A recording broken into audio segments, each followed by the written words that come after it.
দিতেন ফেরেশতা শ্রেষ্ঠ হয়ে যেত। নবীকে যদি আল্লাহ জিন সুরতে দিতেন জিন শ্রেষ্ঠ হয়ে যেত।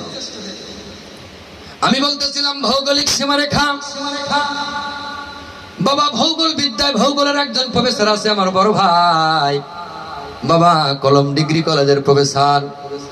ওনাকে জিজ্ঞাসা করবেন জিওগ্রাফিক্যাল হার্টস, ভৌগোলিক হৃৎপিণ্ড কোথায়? আর খতিয়ানে দেখবেন ভৌগোলিক হৃৎপিণ্ডের নাম হচ্ছে জাজিরাতুল আরব ভূখণ্ড। তার ত্রিধারায় জলরাশি, আরব সাগর, ভূমধ্য সাগর, লোহিত সাগর, তিন ধারায় চলে গেল। মাঝখানে একটা ভূখণ্ড যার নাম জাজিরাতুল আরব।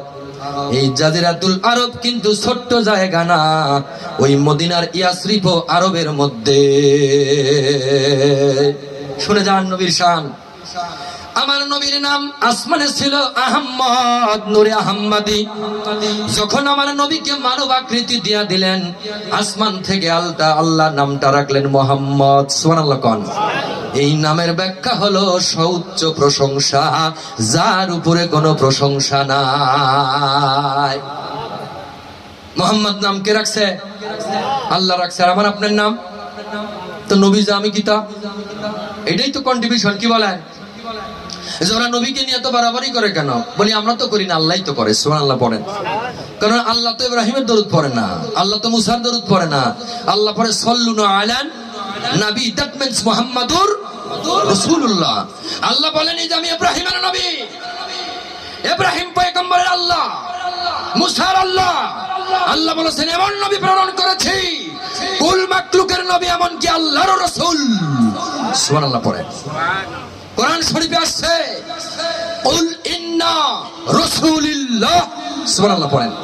নবী আপনি বলে দেন আমি আপনাকে রাসূল হিসেবে প্রেরণ করেছি। কে বললেন? কে বললেন?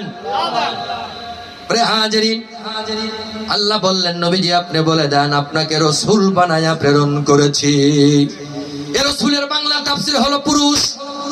বাংলা তাফসীর কি? পুরুষ।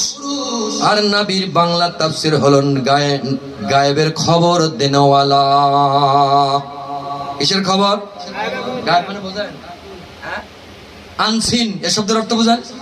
যা চোখে দেখা যায় না, অনুভব করা যায়। আপনি ফ্যানের বাতাস খাচ্ছেন, বিদ্যুৎ কোন দিক দিয়ে আসছে বলতে পারবেন? হ্যাঁ, একটু তারটা কাটি দিয়ে হাত দেন, ওখানে বুঝতে পারবেন যে বিদ্যুৎ আছে না নাই।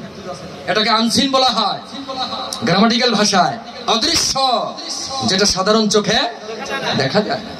গায়েবের খবর, গায়েব তাকেই বলা হয়, অদৃশ্যের খবর যিনি